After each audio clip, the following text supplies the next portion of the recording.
सबका जय मसीह की।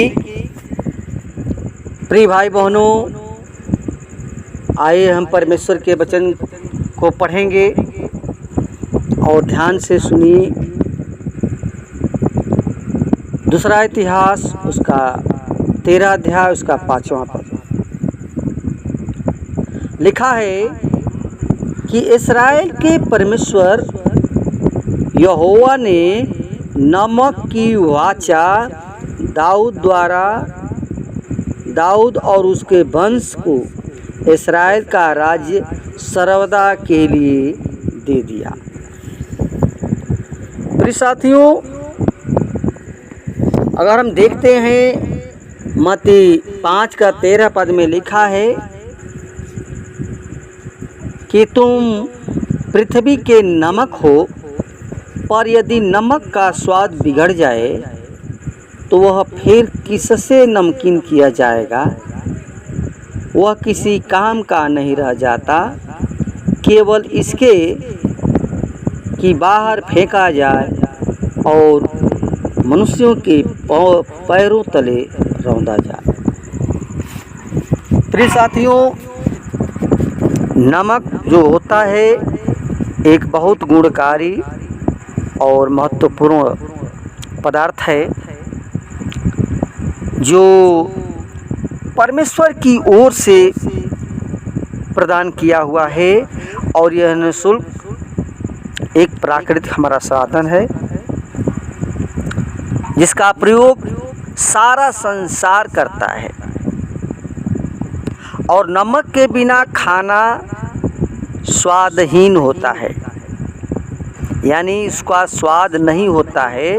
और दूसरा और कोई ऐसा प्रसाधन नहीं है जिससे खाना नमकीन किया जाए, और किसी ऐसा कोई चीज़ है जो नमकीन किया जा सकता है।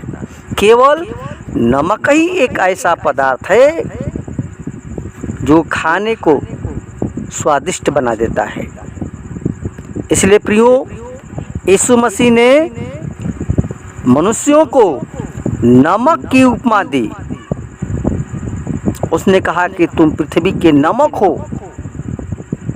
क्योंकि यह पदार्थ अपने आप में एक है और इसके बदले और कोई दूसरा पदार्थ नहीं जिससे भोजन नमकीन किया जाए।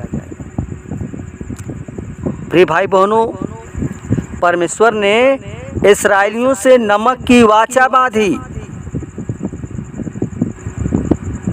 जो पवित्र शास्त्र में लिखा है गिनती 18 का 19 पद में कि पवित्र वस्तुओं से जितनी भेंट इस्राएली यहोवा के लिए चढ़ाएं, वे सब मैं तुझे और तेरे साथ तेरे बेटे बेटियों को सदा का भाग निर्धारित करके देता हूँ।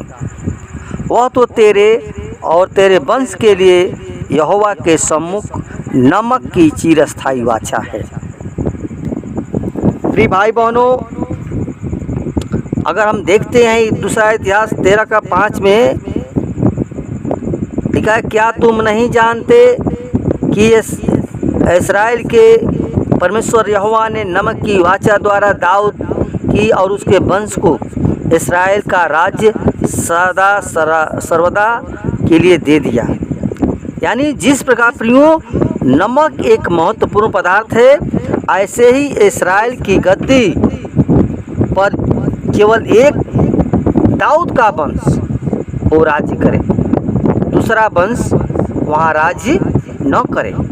इसलिए प्रियो, नमक की वाचा परमेश्वर ने बांधी और परमेश्वर ने नमक की वाचा बांधकर और मनुष्यों को नमक की उपमा देकर यह प्रदर्शित किया है कि सृष्टि में केवल एक ही परमेश्वर है और वह है यीशु मसीह। केवल उसी के द्वारा हमारे पाप धोए गए हैं। बैल, भेड़ और बकरी के लहू द्वारा हमारे पाप क्षमा नहीं हुए। इसलिए हम मनुष्यों का स्वभाव, जीवन, आचरण केवल यीशु मसीह के जैसा हो। और अन्य किसी का छाप हम पर नहीं पड़नी चाहिए। जैसे प्रियो यीशु मसीह लोगों को भलाई करता रहा, ऐसे ही हम भी एक दूसरे के लिए भलाई के काम में करें। और यदि हम आपस में प्रेम मेल मिलाप कृपा करुणा दया नहीं है तो हमारा जीवन स्वाद रहित है। प्रियो, जैसे नमक के बिना भोजन स्वादिष्ट है, स्वाद रहित है। जब हम खाने में नमक बहुत अधिक डाल देते हैं, बढ़ जाता है, तो खाने का स्वाद बिगड़ जाता है और उस खाने को फेंक दिया जाता है। उसी प्रकार स्वार्थी, अहंकारी, प्रेम रहित, दया रहित जीवन भी फेंकने के योग्य है। इसलिए यदि आपने यीशु मसीह के प्रेम का स्वाद चख लिया है तो उसके कहने के अनुसार चलना है। क्योंकि इफिसियों 2:10 में पौलुस कहता है कि क्योंकि हम उसके हाथ की कारीगरी हैं जो मसीह यीशु में उन भले कामों के लिए सृजे गए हैं जिन्हें परमेश्वर ने प्रारंभ से तैयार किया कि हम उन्हें करें। प्रिय भाई बहनों, ये परमेश्वर का वचन है और जो उसके वचन के अनुसार चलता है वही परमेश्वर का वो कहता है कि तुम पृथ्वी के नमक हो। यही हमारा जीवन है प्रियो, और इसी के द्वारा हमें परमेश्वर की महिमा करनी है। धन्यवाद। वचन के द्वारा परमेश्वर सबको आशीष प्रदान करें।